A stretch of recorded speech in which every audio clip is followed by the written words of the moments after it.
विश्वास ठेवा, काही तांत्रिक अडचणीमुळे ठेवी आजच्या पुढे ढकलल्या, असे आवाहन बंद पडलेल्या ज्ञानराधा मल्टीस्टेटचे संचालक सुरेश कुटे यांनी सर्व ठेवीदारांना आज शहरातील कार्यालयातून त्यांनी मंगळवार दिनांक 21 मे रोजी दुपारी 2 वाजता आवाहन केले आहे.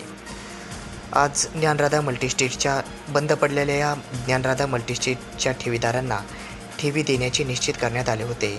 मात्र तांत्रिक अडचणीमुळे सदरील ठेवी या पुढे ढकलण्यात आलेल्या आहेत. मात्र विश्वास ठेवा, सर्वांच्या ठेवी देण्यात येणार असल्याचे देखील आवाहन सुरेश कुटे यांनी केलं आहे. कारण 21 तारीख ही आपली फुल अँड फायनलच होती. त्याच्या अगोदर मी कॉन्फिडंटली आपल्या समोर सगळ्या गोष्टी मांडलेल्या होत्या की त्या दिवशी आपल्याला आपले फंड्स वाटायला चालूच होणार होते.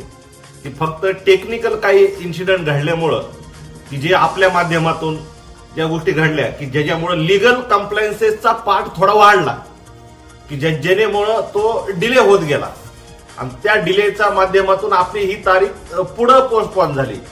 विषय एवढाच आहे त्याच्यामध्ये, बाकी विषय कुठलाच नाहीये.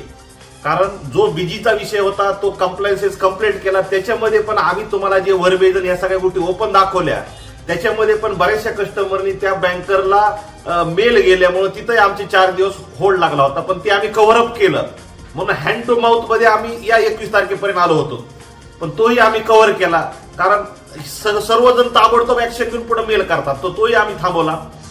ह्या मधली इव्हेंट जो झालाय आपला माजलगाव मध्ये की त्याच्यामुळं तो लिगल कम्प्लायन्सेस आला, पण तोही आमच्या लिगल टीमनं दिवस रात्र एक करून त्या 1.5 दिवसामध्ये ती कम्प्लायन्सेस पुटअप करून फुल अँड फायनल केली आणि तो त्या जागेवरचाही कम्प्लायन्स तिथंही फुल अँड फायनल केली आणि त्याच्यातून आपण व्यवस्थित पद्धतीने पुढे आलो.